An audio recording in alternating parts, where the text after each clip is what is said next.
Hey guys, welcome back to my channel. और आज हम लोग बात करने वाले हैं रिजॉल्व का जो नया बीटा वर्जन आया है 18.5, जिसमें कि बहुत सारे इंटरेस्टिंग नए फीचर्स आए हैं। इसमें से भी कुछ एडिटिंग से रिलेटेड है, कुछ ग्रेडिंग से रिलेटेड है, और मैं थोड़े से आपको एडिटिंग वाले भी एक दो फीचर्स बताऊंगा क्योंकि कुछ मुझे बहुत ही काम के लगे। तो मैं टॉप 5 फीचर्स की बात करने वाला हूं जो मुझे बहुत अच्छे लगे, जो इस अपडेट में आए हैं। तो चलो जल्दी जल्दी चलते हैं और इसी के साथ लेट्स रोल द इंट्रो।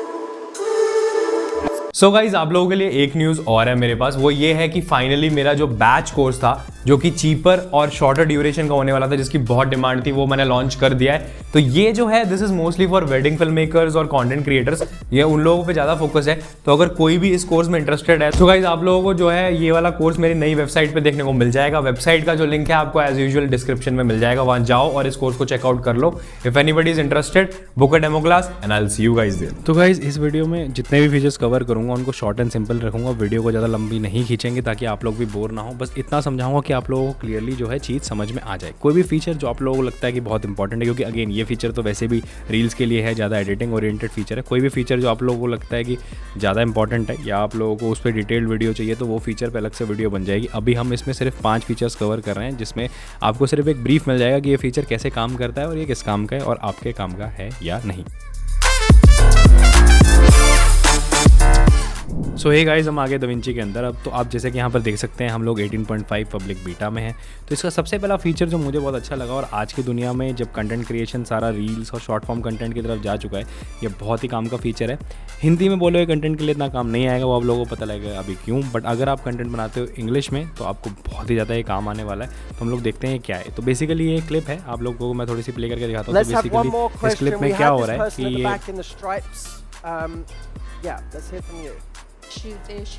तो कुछ ना कुछ ये बंदा बात कर रहा है। ओके, हम अगर कुछ भी कर रहे हैं जस्ट टॉकिंग। तो अब हम अगर इस क्लिप को ट्रांसक्राइब करना चाहे, ये रैंडम क्लिप है, मैंने इंटरनेट से ऐसे यूट्यूब से उठाया है। तो अगर हम इसको ट्रांसक्राइब करना चाहे, तो अगर मैं इस पर राइट टिक करूँ और मैं यहाँ पर जाके बोलूँ ट्रांसक्राइब ऑडियो, थोड़ा सा टाइम लेगा, बहुत फास्ट है। इवन कि ये 5 मिनट की क्लिप है तब भी ज़्यादा टाइम नहीं लेगा, आपके सामने ही है। लिटरली कुछ सेकंड्स के अंदर ये इसको कर देता है। हाँ, डेफिनेटली आपके हार्डवेयर के ऊपर डिपेंड करेगा कि कितना टाइम ये लेगा, आपका प्रोसेसर कैसा है उसके ऊपर। बट ये काफ़ी जल्दी फिर भी वर्क कर रहा है, आप देख सकते हो। क्योंकि यूजुअली आपको ट्रांसक्राइबिंग में बहुत टाइम लगता है। ये देखो, इसने पूरा का पूरा मुझे ट्रांसक्राइब करके दे दिया है, मेरे जितना भी वीडियो था। ठीक है, अब इसको यूज़ करने के 2-3 तरीके हैं। अब जैसे मेरे पास ऑडियो ट्रांसक्राइब हो गई, तो सबसे पहली चीज़ जो मुझे उसकी अच्छी लगी कि अगर मैं यहाँ से सिलेक्ट करता हूँ कि मुझे कितना पार्ट चाहिए, तो ये मुझे इन और आउट पॉइंट लगा के देता है कि यहाँ से लेकर यहाँ तक मैंने सेलेक्ट किया। अब इसको मैं कैसे यूज़ कर सकता हूँ और मुझे इसके क्या क्या फ़ायदे हैं। तो बेसिकली या तो मैं इसकी सब क्लिप बना सकता हूँ, या अगर मैं एडिट पे आ जाता हूँ और यहाँ पर मुझे इसको टाइमलाइन में डालना है। मान लो कि मैं यहाँ जाता हूँ और मैं कहता हूँ कि इतना पार्ट मुझे मेरे ट्रांसक्राइब्ड ऑडियो में से मैंने चूज़ कर लिया कि मुझे इतना पार्ट डालना है, तो मैं सिंपली यहाँ पर इंसर्ट क्लिप कर सकता हूँ। तो मेरे पास उतना ही पार्ट सिर्फ जो है मेरी ऑडियो का आ जाएगा। अगर आप लोगों का कंटेंट हिंदी में बनता है तो ये फीचर आप लोगों के बिल्कुल काम नहीं आएगा, क्योंकि तब रिजॉल्व अच्छे से काम नहीं कर पाता है, क्योंकि डेफिनेटली इन्होंने हिंदी वाले लोगों को लेकर कैटर नहीं किया है। तो आपको कोई AI वेबसाइट या उसका कोई ऑल्टरनेटिव यूज़ करना पड़ेगा। तो राइट क्लिक करके अगर मैं इसको ट्रांसक्राइब ऑडियो करता हूँ, जो मेरी खुद की ही रील है, क्योंकि ऑब्वियसली मैंने हिंदी में बोला है, तो हम लोग देखते हैं रिजल्ट क्या देता है, ताकि आप लोगों को क्लियरली मैं दिखा सकूँ कि क्या इशू आता है। तो बेसिकली आप यहाँ पर देख सकते हैं, ये बेसिकली यहाँ पर एक्सेल्स ICE है। जहाँ तक मैंने इंग्लिश में बोला है वो टॉप 5 फीचर्स उतना उसने उठा लिया। बट जैसे ही मैं हिंदी में बोलना शुरू करता हूँ, ये बस इतना बता देता है, स्पीक्स इन फॉरेन लैंग्वेज, इतना ब्रैकेट में लिख के छोड़ देता है, और फॉर दिस वीडियो। तो इस तरीके से ये हमको ट्रांसक्राइब करके देता है, जो हमारे बिल्कुल काम करनी है। तो अगर आपका कंटेंट हिंदी में, आप हिंदी में बात करते हैं, तो ये फीचर आपको काम नहीं आएगा। तो गाइस, सेकंड फीचर की अगर मैं बात करूं, तो सेकंड फीचर जो है वो है हमारा ऑडियो से सबटाइटल जनरेट करने की। ये फिर से एक और रील्स वाला फीचर है, बट ये ट्रांसक्राइब ऑडियो और इसके साथ बहुत अच्छा काम करता है।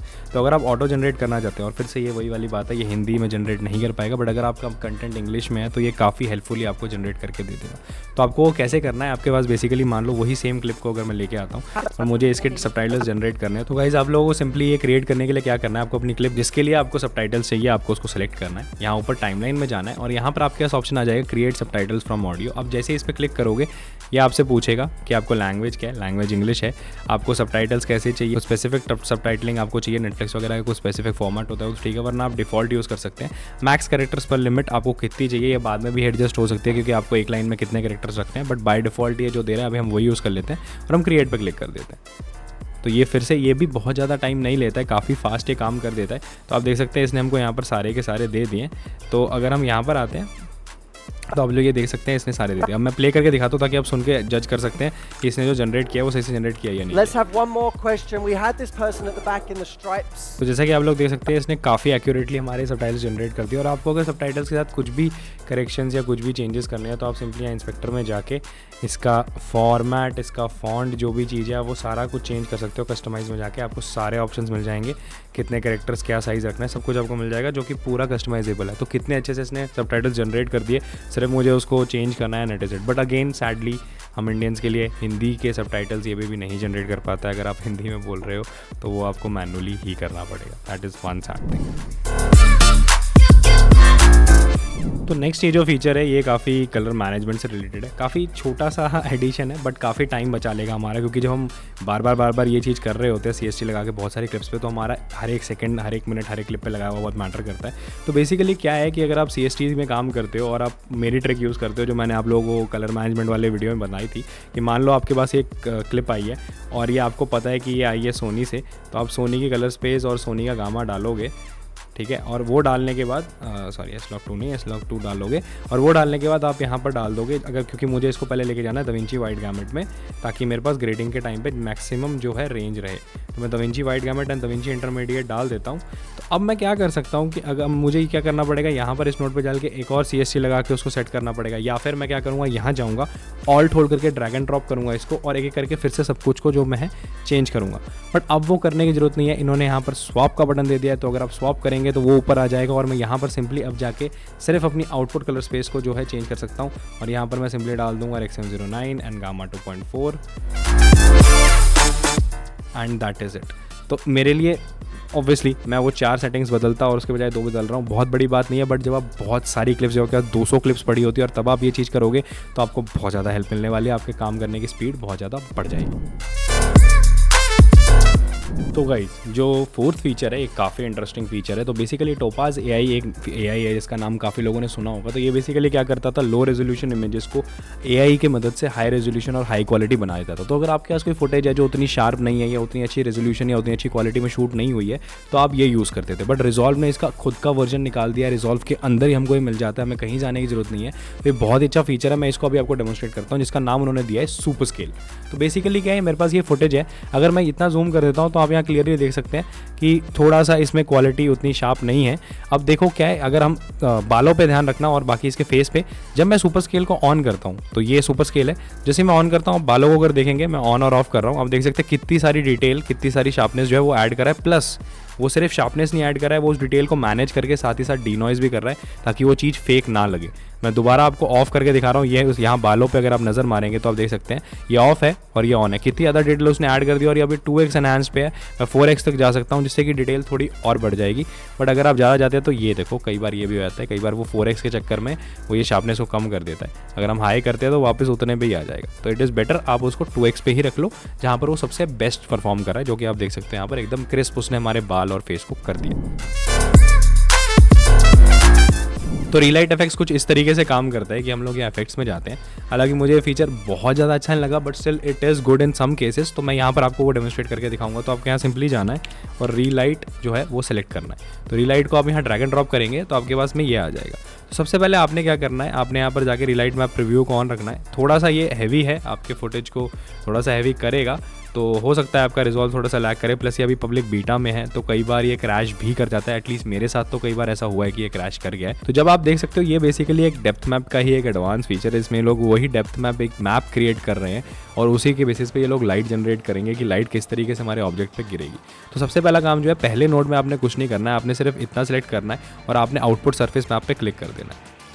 तो गाइज़ एक बार आप लोगों ने अपना आउटपुट मैप जनरेट कर लिया है तो आपकी इमेज कुछ इस तरीके से दिखेगी, जिसका मतलब है कि इसने आउटपुट मैप जनरेट कर लिया। तो आप क्या करोगे, आप एक और नोड लोगे और आप इन दोनों नोड को हम यहाँ रख लेते हैं ताकि आप लोगों को क्लियरली समझ में आ जाए। तो हम इस नोड में जो है हम फिर से लाइब्रेरी में जाएंगे और हमने रीलाइट इफेक्ट्स को ड्रॉप कर देंगे। अब हम क्या करेंगे कि हम इसको यहाँ से डिस्कनेक्ट कर देंगे और यहाँ से इसको इनपुट दे देंगे। और जो ये रीलाइट में हमने जो ये मैप जनरेट किया, ये मैप का जो इनपुट है ये हमारे सेकंड वाले ग्रीन इनपुट में, यानी कि सेकंड RGB इनपुट में जाएगा।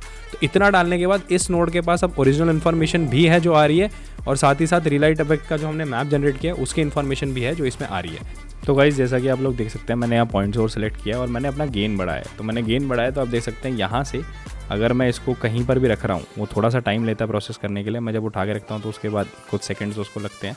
तो आप देख सकते हैं उसका मेरे कैरेक्टर पे किस तरीके से इफेक्ट पड़ रहा है, आप ये चीज़ देख सकते हैं बहुत अच्छे से। अगर मैं उसको यहाँ रख देता हूँ या मैं उठा के उसको ऐसा दिखाता हूँ कि वो लाइट जो है वो हमारी इस लाइट से जनरेट हो रही है, और अगर मैं जैसे गामा को और बढ़ा देता हूँ ताकि हमको अच्छे से उस चीज़ का इफेक्ट दिखाई दे, और अगर मैं गेन को भी अब एक बहुत एग्जैजरेट कर देता हूँ तो आप देख सकते हैं कि किस तरीके से उसका इफेक्ट हो रहा है। अगर मैं उसको उठा के अपने कैरेक्टर के पास रख देता हूँ तो भी हम लोगों को थोड़ी देर में अभी इफेक्ट दिख जाएगा कि उससे आप देख सकते हैं किस तरीके से हमारे कैरेक्टर के ऊपर शाइन पड़ रही है। अब मैंने ऑब्वियसली ग्लॉसीनेस बहुत ज़्यादा कर रखी है आप लोगों को इफेक्ट दिखाने के लिए, तो इसलिए हमारे पास ये शाइनिंग पार्टिकल्स आ रहे हैं। बट अगर आप ग्लॉसीनेस को कम कर देंगे तो आपको यहाँ दिख जाएगा कि ग्लॉसीनेस आप जितनी कम करेंगे उस हिसाब से आपका कैरेक्टर जो है वो ज़्यादा रियलिस्टिक लगेगा। सो गाइज ये थे फीचर्स और अपडेट्स जो आए हैं दाविंची के नए बीटा में। तो मुझे कमेंट्स में जरूर बताना कि आप लोगों को लगता है जितने फीचर्स आए हैं उसमें से काम के हैं या फालतू थे, या कुछ अगर आप लोगों को कोई फीचर बहुत काम का लगा तो प्लीज़ वो भी मुझे कमेंट्स में बताना। पर एक चीज़ और मुझे कमेंट्स में जरूर बताना कि जैसे रिजॉल्व नए फीचर्स लॉन्च करता है तो मैं ये वीडियोस कभी नहीं बनाता हूँ, but if you guys want me to make such videos कि मैं ये फीचर अपडेट्स कवर करा करूँ तो मेरे को ये कमेंट्स में बता देना, तो I will start doing this new on this channel. और गाइज अगर आप लोगों को वीडियो अच्छी लगी तो आप लोगों को पता ही है क्या करना है, प्लीज़ लाइक कर दो, अपने दोस्तों के साथ वीडियो को शेयर भी करो, और अगर अभी तक चैनल को सब्सक्राइब नहीं किया है, जो कि फिर से मैं बोल रहा हूँ बहुत सारे लोग मेरी वीडियो देखते हैं जिन्होंने अभी तक नहीं किया है, please go and do it. तो और इसी बात के साथ let's end this video here, bye.